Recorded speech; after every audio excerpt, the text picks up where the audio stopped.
Will give us the challenge. I would like to present to you our speaker, Pastor Ronald Abayon from Pilgrim Bible Baptist Church, Narvacan, Ilocos Sur. Pastor.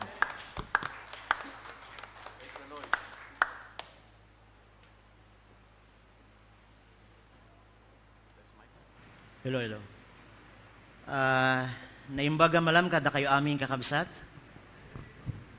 Si Pastor maintindihan niya yun eh. Medyo Ilocano yung kanyang, Ilocano talaga yung nanay niya. May dugong Ilocano. Basit ko basit. Bago pa ako mag-speaking in tongues, Pastor Luis, Bishop, maraming salamat po sa privilege, and this is my first time to stand in this congregation, in this local church. Papasalamat ako na nakilala ko yung kapatid sa pananampalataya. And I do believe na that is not an accident, Pastor Luis. By the way, tubong kainta rin pala siya. Yes, pinanganak po ako sa Parola, Barangay San Juan. Clemente po ang aking nanay. So Clemente sa Barangay San Juan. Pero hindi po ako lumaki dito. Nag-graduate po ako sa Taytay, Juan Sumulong Memorial Junior College. Diyan ako nag-graduate. And then, unbeliever pa ako, nagba-basketball kami sa Emmanuel Baptist Church sa Tikling. Little I know that the Lord will call me to be a pastor of a Baptist church. So talagang I believe that all things work together for good. There's no accident. Lahat ay kalooban ng Diyos. So Pastor Bong, salamat. Hindi ko makalimutan yung pagbisita nyo sa amin together with the family. Sana masundan uli yun. Makabisita kayo sa church. At nakakatuwa na hinahanap nyo yung inyong mga kapatid. Iniisip ko nga kanina, sabi ko, ano ba ako, prodigal son ba ako? Ano? Hindi ko alam kung saan ko ilalagay yung sarili ko. But I thank God for this church. Way back 2007, my senior pastor, Pastor Peter Cornita, asked help to Pastor Bing sapagkat yung aming sending church in Hawaii, accidentally, I don't know, na-dissolve yung church. So that time, we are not unorganized. So meaning to say, nawalan po kami ng nanay. Kaya kinwestiyon po kami sa Ilocos Sur. Yung authenticity ng gawain namin sa Ilocos Sur ay kinwestiyon back then. That's why hindi nagdalawang isip yung aking senior pastor. 2007, pumunta sila dito para magpa-adapt. And then a year after, 2008, na-organize po ang church. And then, a year after, 2009, ay ibinigay po sa akin yung gawain, na i-transfer po sa akin yung gawain. So, since 2009 until now, so for almost 16 years now, ay pinapastoran po natin ang gawain ng Diyos sa Ilocos Sur. Noon, hindi pa ako marunong magsalita ng Ilocano, kaya sabi ko mukhang mahirap yata. But to my surprise, and I do understand that language is not the barrier in the ministry. Money is not the barrier in the ministry. I do believe heart is the barrier in the ministry. Kasi kahit may salapi ka, nasa iyo ang lahat, kung wala kang puso sa gawain ng Panginoon, I do believe hindi ka gagamitin ng Diyos. So this afternoon, hindi ako magtatagal, binigyan lang po ako ng ating butihing Dean ng Bible School, Pastor Jomar, ng 1 hour and a half. Yan po yung binigay sa akin kanina. 25 minutes, so hindi na po ako magtatagal. Shall we all stand? Tumakder tayo. Sa Ilocano, tumakder. Sa Tagalog, ay tumayo po tayo. Sa ibang mga pastors na kanina ko lang na-meet, magandang hapon po sa inyo. And nice meeting you, together with other dear Pilgrim Bible Baptist pastors. At yung isa kong mentor sa Bible School, si Pastor Malikdem. Pastor, maraming salamat po sa mentoring time. Since then, hindi po sayang ang inyong paglilingkod sa Panginoon. Your labor is not in vain. 2 Timothy chapter number 3. I do believe Bible student ang aking mga kaharap ngayong hapon. At alam ko na alam nyo ang ating pag-uusapan. Kasi pag Bible student, Bible reader yan eh. Am I right? Say amen. Pero hindi ako sure. May Bible school po kami, Bible Baptist Institute of Pilgrim. We have 8 second year and then 11 first year student. Year 2025-2026. So salamat sa Panginoon na we can able to train our young people. Some of them are studying in college and in senior high. And then on night, sila ay nag-aaral sa Bible School. And some of them are young professionals. Habang sila ay nagtatrabaho, sa gabi sila ay nag-aaral sa Bible School. Kaya isa sa mga naging bunga ko sa campus nung ako'y nag-aaral, pinag-aaral kami ng pastor namin sa Ilocos, nag-aaral ako ng education. Undergraduate ako ng education for second year. Hindi ko natapos. Pero bago ako umalis sa school, ay meron ako naging 2 bunga na nagpapastor na ngayon. Amen. So sila po ay inaakay ko sa campus. No? So, noong mga panahon na yun, di pa ako pastor. Worker ako sa church. So, nag-aral kami, hindi para actually mag-aral talaga kung hindi para mapasok lang yung campus. Nang hindi kami kino-question at hindi kami hinihingan ng mga documents para makapagturo. So, nag-enroll ako as a college student. Pero hindi talaga ako nag-aral. Every day, kada pumapasok ako, 1 soul a day sa campus. So, I think I can challenge all Bible students here who are still studying in college or senior high school or in any school na huwag kayong aalis sa campus nang wala kayong maakay sa Panginoon. Okay? So, huwag kayong aalis sa campus, sa school, nang wala kayong madadala na kaluluwa sa Panginoon. After all, kung bakit tayo nasa Bible school, is for the gospel's sake. Amen? In 2 Timothy chapter 3 verse 14, it says that, "But continue thou in the things which thou hast learned." Magpatuloy tayo sa mga bagay na ating natutunan. Ito po ay sulat ni Apostle Paul addressed to young preacher Timothy. That's why the book of 1 and 2 Timothy is a pastoral epistle. Ito po ay inaddress niya sa isang batang preacher na ang pangalan ay si Timothy, at sinabihan po niya sa 2 Timothy chapter 3 na siya ay magpatuloy. But continue thou in the things which thou hast learned and hast been assured of, knowing of whom thou hast learned them. Now, since I have only 25 minutes to preach, tatalunan ko na lang yung ilang mga details na pag-uusapan natin, and I will go to the main thing sa hapon na ito. Ito po ay binanggit ni Apostle Paul kay Timothy in the context of the last days in verse number 1. It says that, "This know also that in the last days perilous times shall come." You can find that in verse 1 to 13, you can see the description of the last days. Pinakita ni Apostol Pablo kay Timothy yung itsura ng huling araw. From verses 1 down to verses 13, doon natin makikita na sa mga huling araw, dangerous times shall come. And we are now in dangerous times. So, nasa mga huling araw na po tayo. And then down to verse number 14, you will see, sinasabi ni Paul kay Timothy, magpatuloy ka. Magpatuloy ka in spite of difficulties, magpatuloy ka in spite of hardship, magpatuloy ka in spite na sa tingin mo ikaw na lang ang gumagawa sa gawain ng Panginoon. So, but continue thou in the things which thou hast learned. So, this afternoon, let me preach on the subject entitled, Continue When Others Don't. Continue when others don't. Alam niyo kung ang magpatuloy ay madali, bakit maraming hindi nagpapatuloy?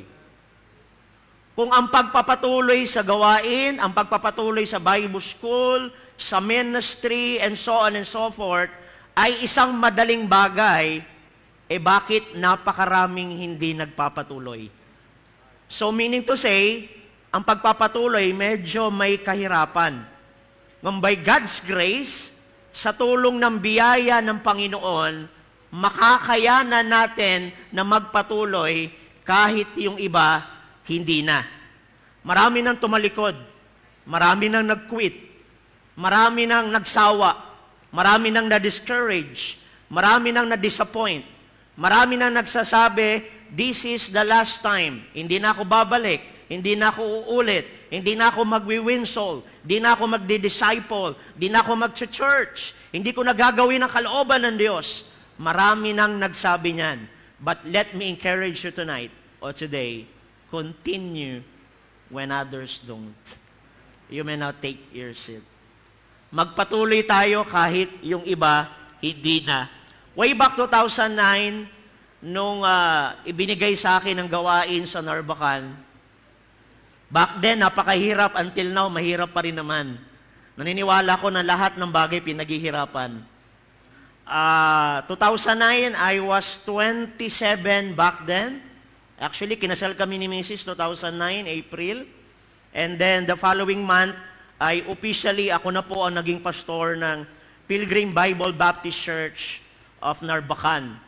Wala po sa intention ko nung ako ang pumalit na pastor, na palitan ang pangalan ng church.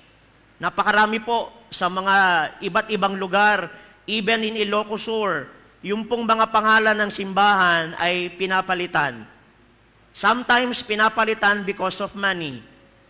Sometimes pinapalitan because of support. Kaya nga pag pinag-uusapan ng support, hindi ako makarelate, pastor. Never ako naka-experience na sinuportahan financially. Pero nagpatuloy ang gawain ng Diyos. Since then, until now, by God's grace. Dahil naniniwala ako na ang suporta nanggagaling sa Diyos. Yes, ginagamit ng ibang tao. Yes, ginagamit ang ibang church. Pero ang Diyos ang tunay na gagamitin. Kaya kapag nag-uusap-usap yung support, hindi ako makarelate, Pastor Malikdem. 2009, naiwan ang gawain sa akin with a handful of families with no offering.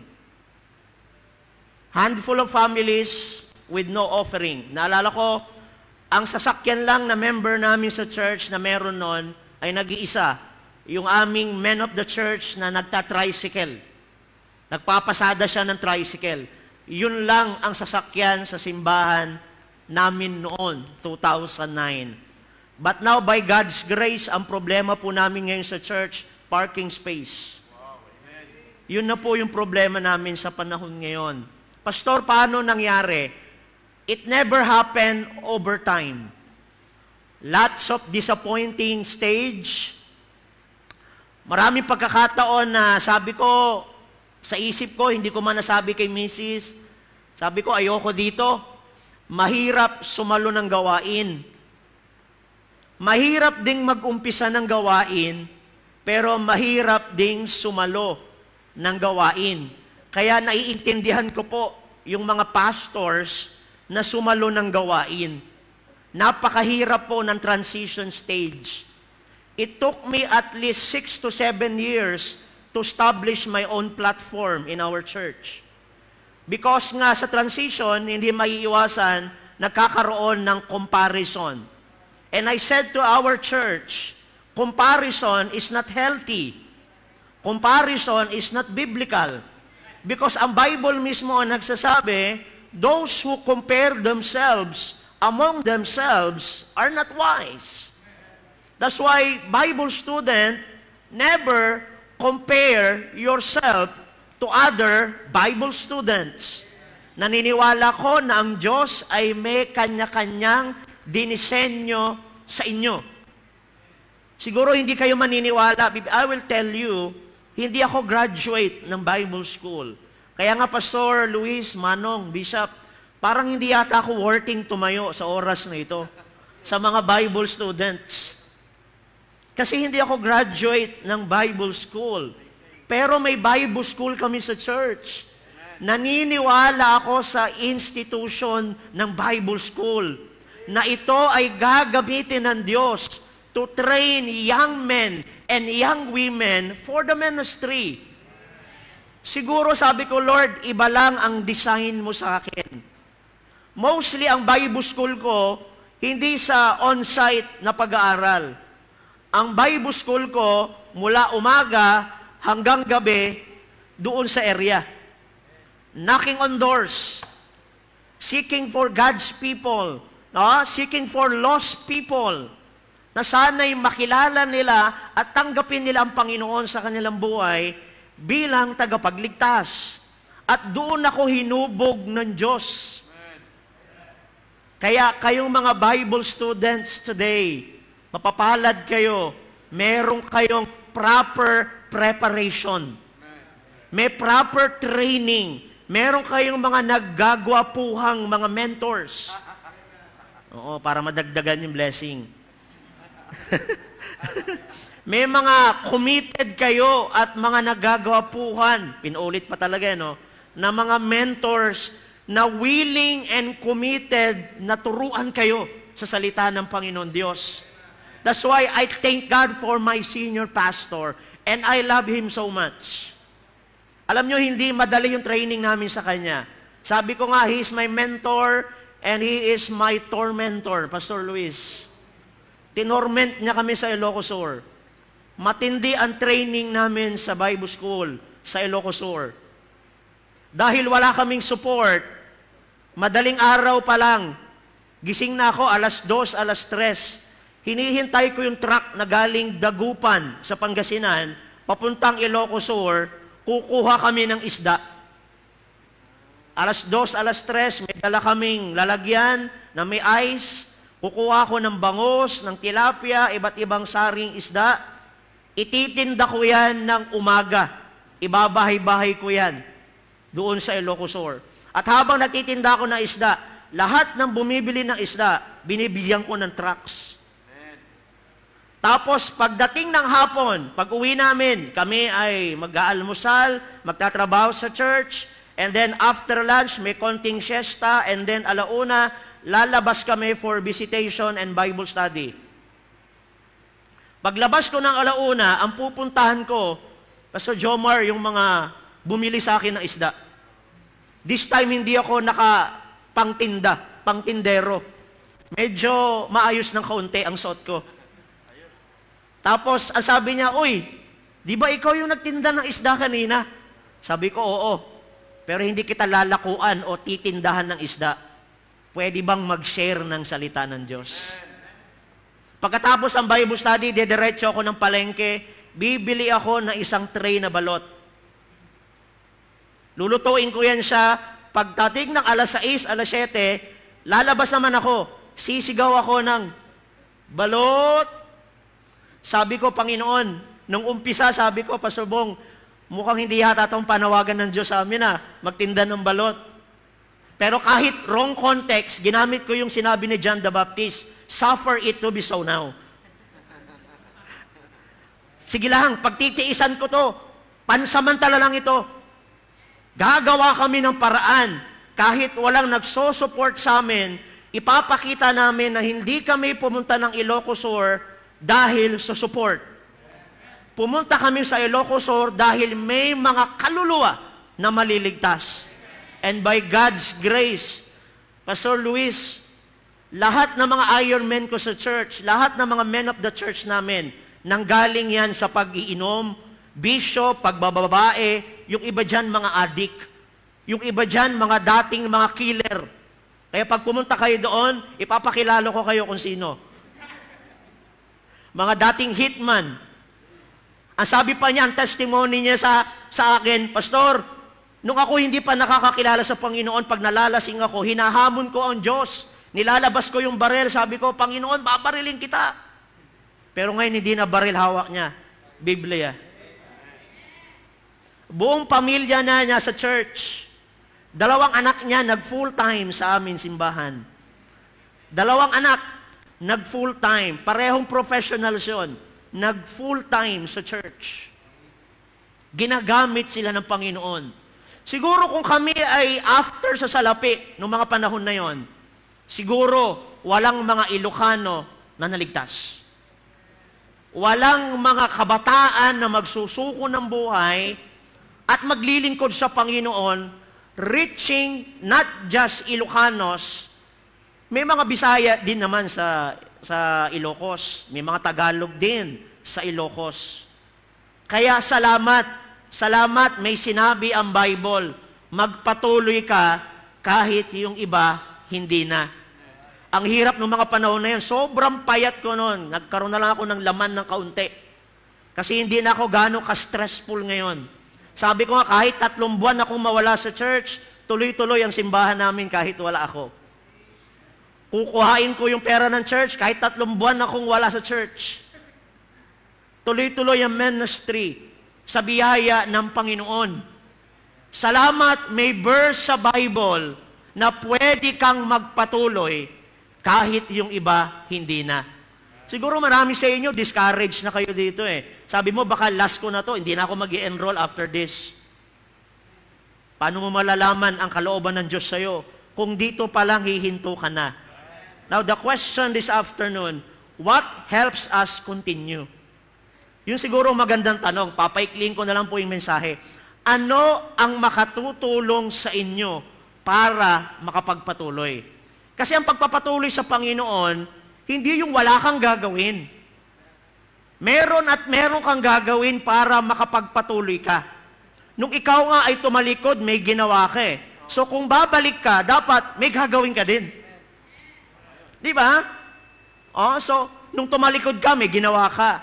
So kung babalik ka, dapat may gagawin ka din. Masarap sa gawain ng Diyos. Stressful, yes. Disappointing, yes. Discouraging, yes. Pero kung doon tayo titingin, how can we see the glory someday? How can we see the hand of God? How can we see the blessing of God? Kung sa kada hirap na meron tayo, ay titigil tayo. Sabi ko nga pag-uusapan support, medyo awkward kasi hindi ko alam yung pakiramdam. No? Maliban na lang na susuportahan na ako ng church na ito. At least mararamdaman ko na paano masuportahan. As I said, I love my pastor, but I love the present pastor of Pilgrim Bible Baptist Church. Without them, using by God, hindi namin alam kung anong gawain meron sa Narbacan. Kung walang pilgrim na nag-adapt sa amin at nagtiwala sa aking senior pastor, walang Pilgrim Bible Baptist Church sa Narbacan ngayon. That's why kung kayo po ay member at part ng Pilgrim Bible Baptist Church Cainta, saludo kami sa inyo. Maraming salamat sa inyo. Sana magpatuloy kayo. Continue when others don't. So what helps us continue? First, you need the Scripture. You need the Word of God. Kailangan nyo ang salita ng Diyos para makapagpatuloy. Pastor, I think you are barking on a wrong tree. Bible student kami. We are reading our Bible. Yung totoo. Lagi ko sinasabi sa church to eh. Yung totoo, talaga bang nagbabasa tayo? Having the knowledge of the Scripture is one thing. And living the Scripture is another thing. Amen? I saw and I know a lot of Bible students started well, but end up in a way na masasabi mo, Bible student ba siya? Nag-Bible school ba siya? Parang ganun eh. Di ba? That's why natutuwa ako pag nakikita ko kayong mga Bible students. Because we have 19 Bible students in our church. Lahat po yun, mga member lang namin sa simbahan. Hindi kami kumukuha ng Bible student from other churches. Although others are asking kung pwede ba na mag-enroll yung mga members nila, young people nila sa church. Ang sabi ko, as of now, wala pa kaming plano na kumuha ng ibang Bible student from other church. Siguro someday, bago mag-rapture, when the rapture, bago, napapailocano tuloy ako eh. Akala ko nasa Ilocos ako eh. Nasa Cainta pala ako. You need the Scripture. You need the Word of God. In that verses, you can find the importance and the instructions of the Word of God. You can see in 2 Timothy chapter 3, verse number 15, you will find the importance of the Scripture, and that from a child thou hast known the Holy Scripture, which are able to make you wise. You see the importance of the Scripture. And you will see the instructions of the Scripture. In verse number 1, 2 Timothy chapter 4, it says that I charge thee therefore before God and the Lord Jesus Christ, who shall judge the quick and the dead at His appearing and His kingdom. And in verse number 2, you will see the instruction, preach the Word. Amen? Preach the Word. Nung ako'y nag-aral sa college noon, pinag-aral kami ng pastor namin, unang araw ng klase, nakapila kami for flag ceremony. First year, kasama na rin doon yung second year, third year. Yung una kong nakausap doon sa flag ceremony, isang lalaki na second year college student, na ang course niya is education. Yung unang lalaki na yon na nakausap ko, sa unang klase nung ako'y pumasok, siya po ngayon ay nagpapastor na doon sa Nagbukel, Ilocos Sur, Pilgrim Bible Baptist Mission, Pastor. I hope Pastor Luis, Manong Luis, Bishop Luis will visit that mission someday. Bunga ko po yun sa campus. Nagpapastor na po siya ngayon. At the same time, siya po ay teacher.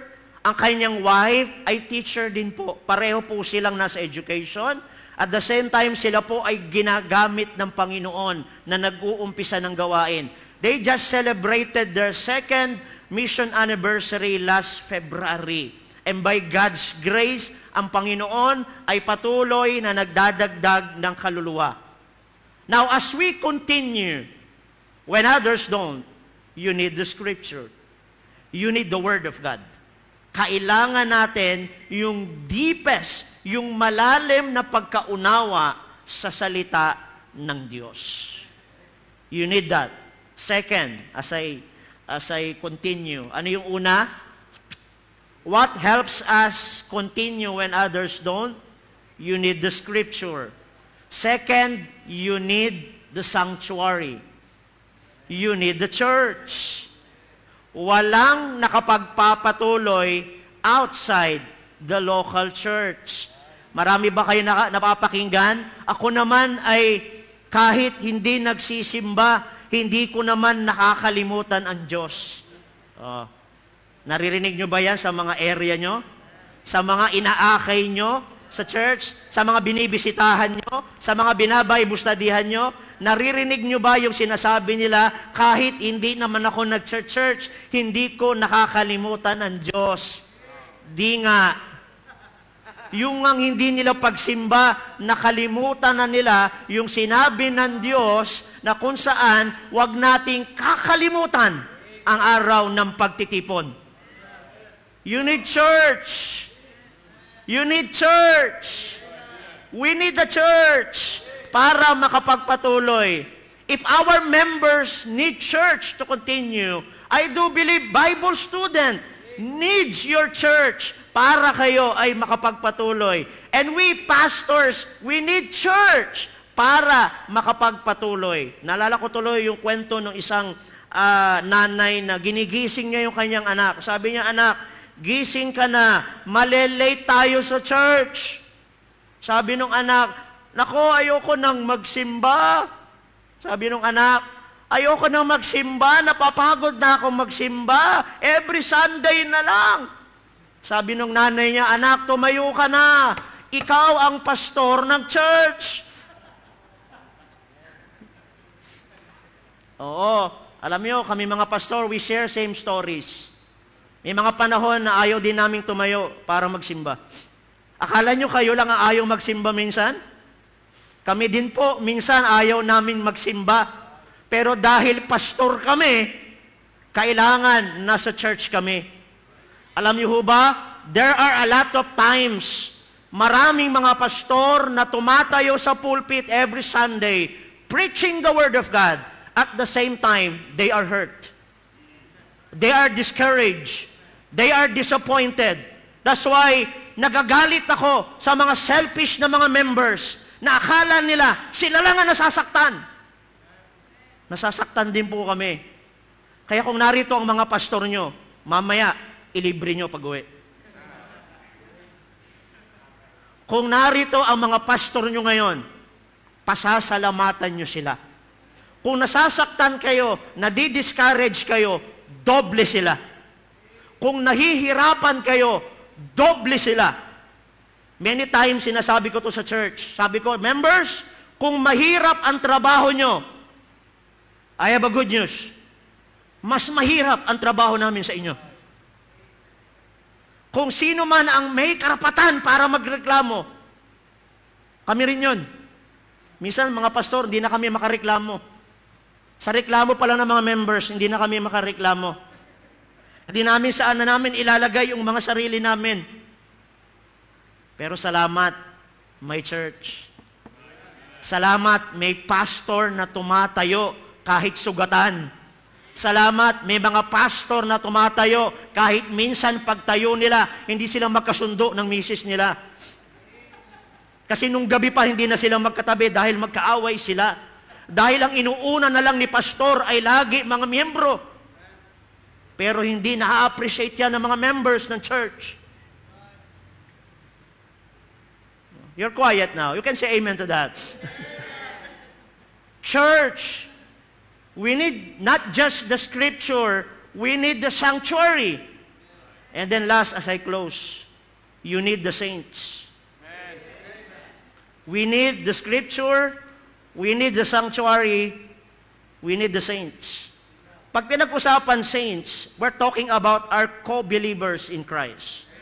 Alam mo, nagtataka ko, binanggit yung salitang saints doon sa church in Corinth. Para nakaka-amaze na, tatawagin mong santo yung mga karnal. Did you know that the church in Corinth is very potential church and yet problematic?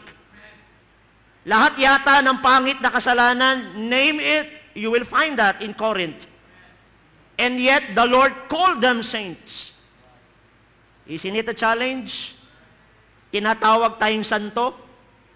Oh, tawagin mong santo yung katabi mo. Tapos sabihin mo yung pangalan niya. Saint Jomar. Di ba? Ang gandang tawag, no? Santo kasi nung ako'y maliit, tubong kainta ako eh. Supporter po ako ng Samahang Nazareno. Supporter ako ng Samahang Nazareno noon. Buhay pa ba yung Samahang Nazareno? Kami ang tagabitbit ng cross. Lahat ng mga damit na ginagamit ng mga actors and actresses, kami tagabitbit niyan. Binibigyan kami ng 5, minsan piso. Oo, supporter kami ng Nasamahang Nazareno noon. Oo.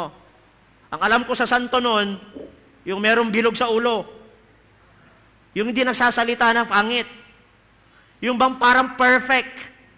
Parang tingnan mo yung katabi mo, yung itsura niya parang hindi makabasag pinggan. Pero ang nakakatakot minsan, there is what we call, wag na lang. May mga tinatagong kasalanan. Correct? We need the saints. Alam niyo po ba na dito sa 2 Timothy, may binanggit si Paul na mga tao, not just in the book of Timothy, but mostly in the book of Timothy, like si Demas, si Luke, si Tychicus, si Mark, si Carpus, si Alexander the coppersmith. Sa chapter 4, verse 19, si Priscilla and Aquila, the household of Onesiphorus, si Erastus, si Trophimus, and so on and so forth. Ang dami niyang binanggit na mga pangalan. And those names, kung pag-aaralan mo, ito yung mga tao na it's either nakatulong sa kanya or nakasakit sa kanya. Correct? That's why, gamitin mo ang dahilan. Yung mga kapatid mo sa Panginoon, o kapareho mong Bible student, na it's either sinaktan ka niya, or tinulungan ka niya. Use that to continue. Don't use them as an excuse. Ayoko na mag-Bible school. Kasi si Pastor Jomar sinisi mo pa yung dean. Kasi siya kasalanan niya to Kaya hindi ako pagpapatuloy sa Bible school. On the first place, hindi niya kasalanan, kasalanan mo yan. It's your choice, not his. Tama?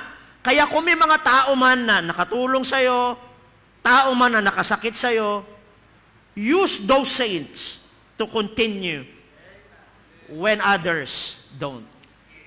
Good afternoon and God bless us all.